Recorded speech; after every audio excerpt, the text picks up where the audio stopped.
झाड़ू वालों को क्यों वोट डालने नहीं, इन्होंने तो सत्यानाश मार दिया सिक्योरिटी का। अभी वो अबोहर में जो मर्डर हुआ है डॉक्टर का हुआ है, किसी को भी मार देते हैं सड़क के पे खड़े। उसकी छाती में 12 गोलियां मारी, उसको बोला अच्छा तू कह रहा था ना कि पैसे नहीं देने हैं, चल एक और सही, एक और सही। पंजाब सरकार और केंद्र सरकार है, इनके बीच में जो रिश्ते हैं वो कैसे ठीक किए जाएं, क्या आप सुझाव देते हो? क्योंकि पंजाब के जो विकास का कार्य जो वह कहीं ना कहीं अटक जाता है इसकी वजह से। तो उनके जो सुप्रीमो हैं वो जब दिल्ली में थे वो तब भी उनका केंद्र से झगड़ा चलता था, तो अब पंजाब का भी झगड़ा चलता है। अब मैं उनके बारे में क्या बोल सकता हूँ, वो तो मेरे ख्याल झगड़ा करने में ज़्यादा उनकी दिलचस्पी रहती है, तो झगड़ा कर रहे हैं। 6-8 महीने साल रहता है, 6-8 महीने निकलने दीजिए, इनको गाँव में नहीं घुसने कि कांग्रेस का भविष्य क्या देख रहे हैं आप पंजाब में? क्योंकि अब आपके कंपटीशन में बीजेपी भी बढ़ती जा रही है और जो आप तो है ही आपके कंपटीशन में जो आप उतरी हुई है। बीजेपी को मोदी जी के नाम पर पार्लियामेंट में वोट पड़ गई थी, असेंबली में उनको कोई वोट नहीं पड़े।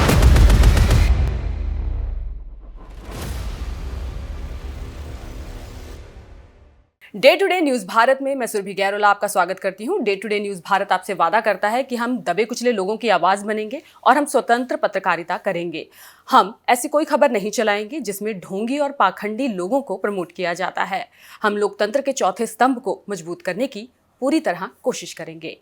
Day to day news Bharat में आज हमारे साथ मौजूद हैं डॉक्टर अमर सिंह जी, जो फतेहगढ़ साहिब के एमपी हैं, कांग्रेस से हैं और एक IAS ऑफिसर भी रह चुके हैं। बहुत बहुत स्वागत है आपका सर। थैंक यू जी। तो आपने अपने जो इलाके हैं, क्षेत्र हैं, उसमें अपना एक्सपीरियंस जो है उसको लेकर किस तरह के कार्य शुरू किए हैं? देखो ऐसा है, कार्य जो हम करवाते हैं या करवाने की कोशिश करते हैं वो तो हम लोगों की डिमांड पे होते हैं। हम क्योंकि घूमते रहते हैं, मिलते जाते हैं, वेरियस फंक्शंस में जाते हैं, कहीं कुछ है कहीं कुछ है कहीं कुछ है, मिलते हैं रोज।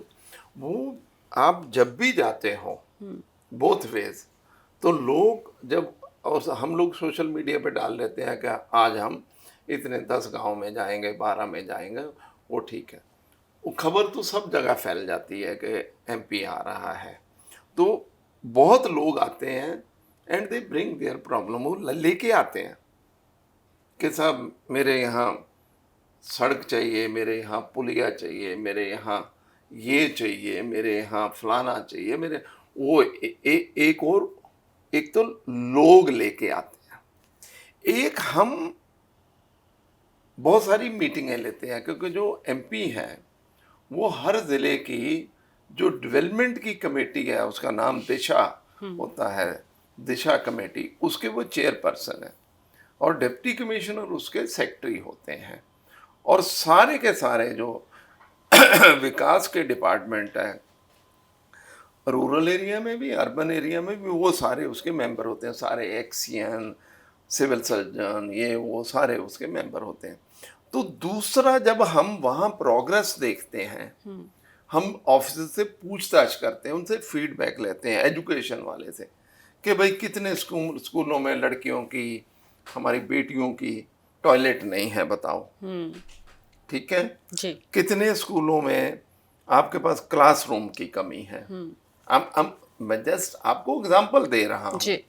सड़क वाले से पूछते हैं कि बताओ, जो सड़कों की डिमांड आई है, मेरे को भी आई है, जैसे मैं फतेहगढ़ साहब में और लुधियाना ज़िले में भी, और तीसरा मलेरकोटला ज़िला है, सब जगह जो लोगों की सड़कों की डिमांड आती है, वो मैं जो एक्सियन एग्जीक्यूटिव इंजीनियर और सुपर इंजीनियर होता है उनको भेज देता हूँ, और उस मीटिंग में फिर पूछता हूँ कि बताओ भाई, वो जो मैंने लिस्ट दी थी लोगों की मांगों की, सड़कों की, वो आपने किस स्कीम में डाल लिया, आप मेरी मदद कहाँ चाहते हो?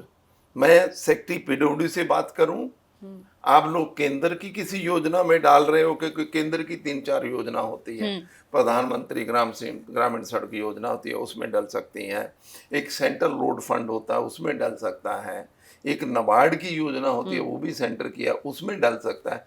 तो इस तरह के नेशनल हाईवे के काम होते हैं।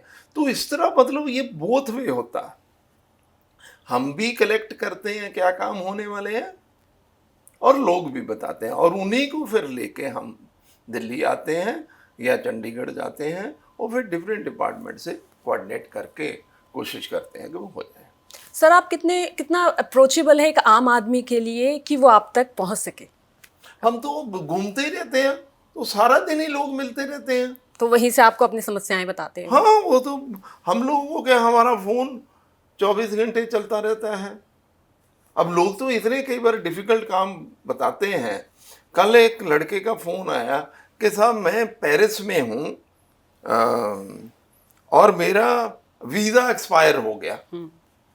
अब वहाँ फ्रांस की एम्बेसी को बोली है कि मेरा वीज़ा कर दे, और फिर मैंने फ्रांस के एम्बेसडर से, जो हमारा इंडियन एम्बेसडर है, उससे बात करी। बात करके उनकी कोऑर्डिनेशन कराई। मैंने अपने एम्बेसडर को बोला कि आप इस लड़के को बात करो और फ्रांस के एम्बेसडर से बात करो कि इस लड़के की मदद करें। तो कोशिश तो हम बाहर तक करते हैं, और बहुत सारी अनहोनी घटना होती है। बहुत सारे हमारे लोग NRIs लोग बाहर हैं, अकस्मात किसी की मौत हो जाती है, उनकी लाश लानी है। आपको मालूम है, लाश लाने के लिए इंडियन एम्बेसी से एक सर्टिफिकेट चाहिए। एक सर्टिफिकेट लगता है, ऐसे ही नहीं लाश आ सकती है। तो हम वो बहुत सारा काम हम लोग करा के देते हैं। मतलब ये तो एंडलेस है। लोग कहते हैं ट्रेन यहाँ रुकवाओ, यहाँ ये करवाओ, तो वो तो एंडलेस है। पर पीपल्स डिमांड, मतलब लोग मांगते रहते हैं, ऑफिसर बताते रहते हैं, NRI के फोन आते रहते हैं, ये एंडलेस सा काम है। सर मेडिकल लाइन में या अन्य क्षेत्रों में आपके इलाके में कुछ नई शुरुआत की है आपने? हमने तो एक्चुअली, मेरे तो मन की, क्योंकि मैं अपोजिशन में हूँ, ये चाहे मेरा सेकंड टेन्योर हो गया।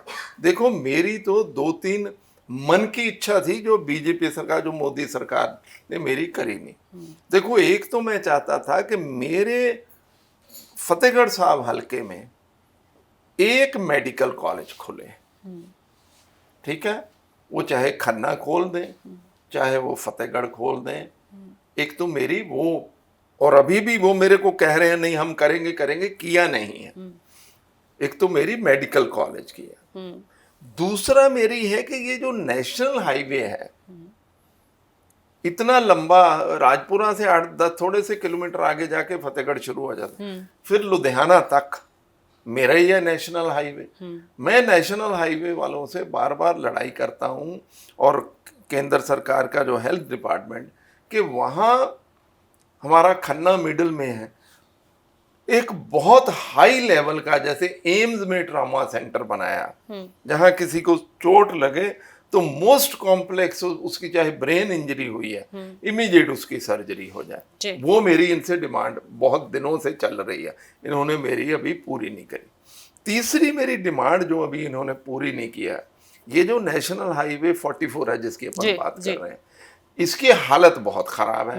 क्योंकि ये नेशनल हाईवे बाद में नंबर बदल दिया, वैसे ये नेशनल हाईवे नंबर 1 है। ये पुराना शेरशाह सूरी मार्ग है जो लाहौर से चलता था। जी बिल्कुल, ठीक है, ये वो सड़क है।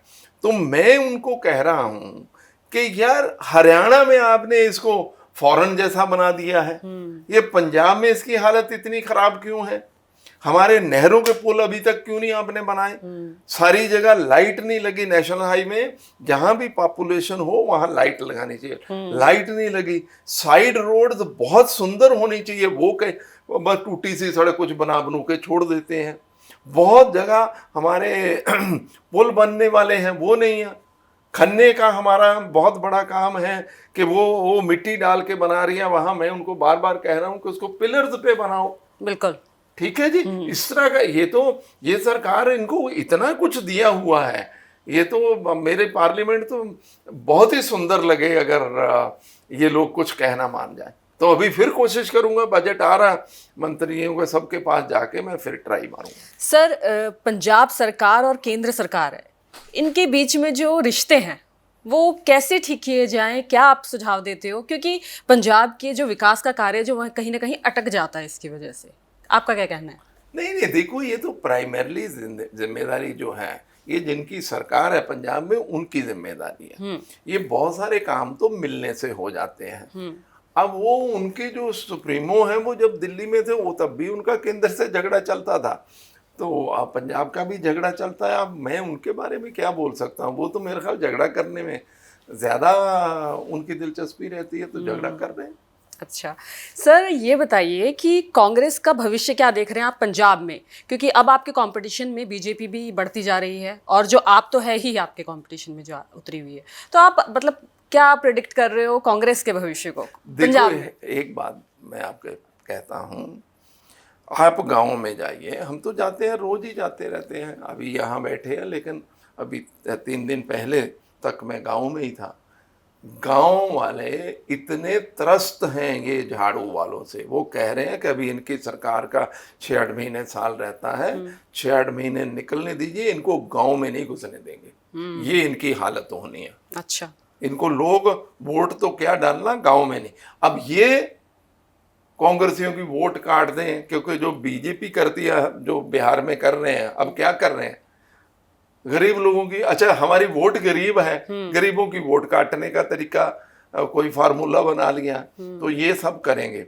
बीजेपी को मोदी जी के नाम पर पार्लियामेंट में वोट पड़ गई थी, असेंबली में उनको कोई वोट नहीं पड़नी है। जो पंजाब का हिंदू है, पहली बात तो वो बहुत कोई कम्युनल नहीं है, वो यूपी या दूसरी जगह की तरह नहीं करता है। वो 2 चीजें देखता है। पहली उसकी होती है कि उसकी सिक्योरिटी कौन कर सकता है। झाड़ू वालों को क्यों वोट डाले नहीं, इन्होंने तो सत्यानाश मार दिया सिक्योरिटी का।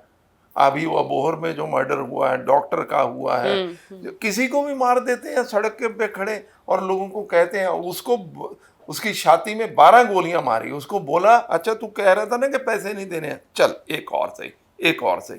तो ये तो तमाशा बना हुआ है। इनको कौन वोट डालेगा, ना इनको हिंदू डालेगा, इनको कोई वोट नहीं डालेगा, और बीजेपी को भी वोट नहीं डालनी है। जो पार्टी, और वो कांग्रेस ही पार्टी है जो गरीबों को भी, जो हमारे हिंदुओं भाइयों को सबको सुरक्षा देगी, वो कांग्रेस पार्टी है, और सरकार हमारी बनेगी। सर, आपके इलाके में, लास्ट क्वेश्चन है, आपके इलाके में जो अपकमिंग प्रोजेक्ट हैं, जो आप लेकर तैयार करके कुछ विजन करके बैठे हुए, तो वो क्या है, उसके बारे में थोड़ा सा बताइए। नहीं, मैं तो देखो, मैंने शुरू में बताया, मैं तो देखो मेरे मन में तो ये है कि देखो फतेहगढ़ साहब सबसे पवित्र धरती है। बिल्कुल। ये भारत सरकार को, एक तो उसको इंटरनेशनल टूरिस्ट, देखो उसमें क्या है, अगर इंटरनेशनल टूरिस्ट सर्किट में आ गया, इसमें लाखों लोग आएंगे सारी दुनिया से, जो सिख संगत है, टूरिज्म बढ़ेगा, जो टूरिज्म की वजह से। कुछ तो प्राइवेट सेक्टर बहुत सारा इंफ्रास्ट्रक्चर डेवलप कर देगा, कुछ मैं भारत सरकार को कह रहा हूँ कि आप करके दो। तो मेरे हल्के की तो इंटरनेशनल टूरिस्ट सर्किट आने से ही ये सारी दशा ही बदल जाएगी, रोजगार भी बढ़ेगा फिर। रोजगार तो, अरे वो तो इतना रोजगार होगा कि जब लाखों करोड़ों लोग आएंगे तो रोजगार तो बढ़ेगा ही बढ़ेगा। दूसरा मैं कह रहा हूँ एजुकेशन पे, क्योंकि अल्टीमेटली एजुकेशन के थ्रू एम्प्लॉयमेंट होनी है। दूसरा मैं कह रहा हूँ कि मेरे यहाँ एक मेडिकल कॉलेज बहुत बड़ा होना चाहिए, और एक आप IIT लेवल का मेरे यहाँ इंजीनियरिंग का इंस्टीट्यूट मेरे को करके दीजिए, क्योंकि ये नॉर्मल इंजीनियरिंग कॉलेज जो प्राइवेट खुले हुए हैं, उनसे कोई, किसी को नौकरी मिल गई, किसी को ना मिली, तो मेरी तो विजन बहुत ज़्यादा। अच्छा, फिर रेलवे का मैं चाहता हूँ कि वो डबल लाइन तो डबल हो गई, क्योंकि वो कॉरिडोर स्पेशल लाइन बन गई। इस नेशनल हाईवे 44 को मैं चाहता हूं कि बिल्कुल जो फॉरेन जैसी लगे, और मेरे से वादा है मिनिस्टर साहब का भी और चेयरमैन का भी कि हम आपको करके देंगे। मुझे वो बार बार कहते हैं कि हमने, कभी कहते हैं 1200 करोड़ सैंक्शन करेंगे, कभी कुछ कहते हैं, कुछ हो गया है, वैसे 100-200 करोड़ सैंक्शन किया है। मैं इस सड़क को एक अलग लेवल, क्योंकि देखो जब वो सड़क, सारे पुल बन जाए, अभी वो सरहंद वाली नहर पे अभी पुल इतने सालों बाद बना रहे हैं, ये सड़क बनी को 40 साल हो गए। क्यों जी 40 साल आपने नहर पे पुल क्यों नहीं बनाया? दुरहा नहर पे बहुत मुश्किल से पुल बनाया। अरे जब आप हाईवे चौड़ा कर रहे हो तो क्या नहर का पुल नहीं चौड़ा करोगे? अभी भी अगर आप खन्ना की ओर से आओ, जैसे ही वो नहर पे चढ़ते हो, क्योंकि वो नैरो ब्रिज है, वो सारी ट्रैफिक जैम हो जाती है। आज भी मैं 3-4 दिन पहले उस ब्रिज पे चढ़ा। तो इसलिए काम तो बहुत ज्यादा होने वाले हैं। Unfortunately we are in not in power. Power में होते तो ये दशा ही हम दूसरी बदल देते मेरी अपनी कंस्टिट्यूंसी। अपना कीमती समय देने के लिए बहुत बहुत धन्यवाद। आप देख रहे थे day to day news Bharat. अन्य खबरों के लिए बने रहे day to day news Bharat के साथ।